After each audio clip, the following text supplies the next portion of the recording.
বাম ছাত্র যুবদের ডাকা করুণাময়ী চলো কর্মসূচি ঘিরে ধুন্ধুমার সল্টলেক চত্বর। তাদের এই কর্মসূচিতে যোগ দিয়েছিলেন সদ্য চাকরিহারারাও। মূলত অযোগ্যদের পাশাপাশি যোগ্যদেরও চাকরি চলে যাওয়ার প্রতিবাদে তাদের এই কর্মসূচি। এসএসসি অফিস ঘেরাও করার কর্মসূচি নেওয়া হয়েছিল, যেটাই রণক্ষেত্র আকার ধারণ করে।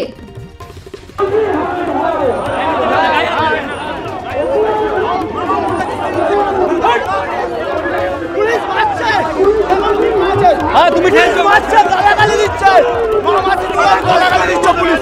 দেখুন কি করেছে পুলিশ মারছে।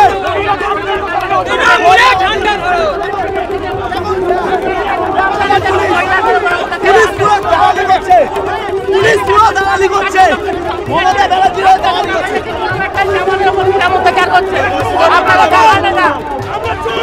অপদার্থ রাজ্য সরকার এবং স্কুল সার্ভিস কমিশনের তাদের অপকর্মের ফল ভুগতে হচ্ছে এ রাজ্যের সমস্ত যৌবন।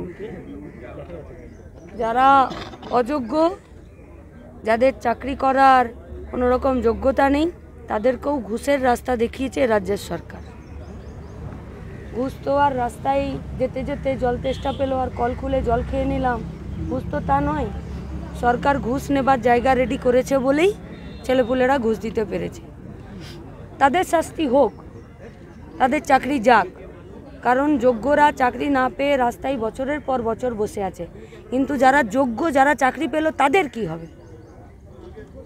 আমাদের পরিষ্কার কথা এবং দাবি, যারা যোগ্য সসম্মানে তাদের চাকরি ফেরাতে হবে দ্রুত, এবং কোর্ট, সরকার এবং স্কুল সার্ভিস কমিশন তাদেরকে এই দায় নিতে হবে। তাদের কাজের সার্ভিসের কোনো ব্রেক করা যাবে না, তাদের কন্টিনিউশন রাখা যাবে। আর যারা ঘুষ দিল আর যারা ঘুষ নিল, যারা এক্সট্রা পদ তৈরি করলো, এই গোটা ঘুঘুর বাসাটাকে দ্রুততার সাথে শাস্তি দিতে হবে। সেটাই এসএসসির কমিশন সহ গোটা রাজ্যের মানুষের কাছে জানানোর জন্যই আজকে বামপন্থী ছাত্র যুব এবং এবিটিআর পক্ষ থেকে আমাদের এই প্রতিবাদ মিছিল। আপনারা কি কোনো ডেপুটেশন প্রদান করছেন আজকে? ডেপুটেশন তো তার কাছে প্রদান করা যায় যার কিছু ঠিক করার মুরদ থাকে। আজ 13টা বছর ধরে একটা কোনো কাজ যত্ন সহকারে গুরুত্বের সাথে পরিষ্কার পরিচ্ছন্নভাবে করতে পেরেছে। কিন্তু আমরা চাই যে এই প্রতিষ্ঠানটা, এই সংস্থাটা যাতে নিজেরা স্বচ্ছতার সাথে আবার 13 বছর আগে যে 34 বছর এরা কাজ করেছে সেই জায়গায় তারা ফিরে আসুক। ফলে ওদেরকে ঠিক করার দায়িত্বটাও ছাত্র যুব এবং মাস্টারমশাইরা আমরা নেব। মিছিল শুরু করার আগেই দেখা যাচ্ছে যে বিশাল পুলিশ বাহিনী মোতায়েন রয়েছে। ওরা ওদের কাজ করুক।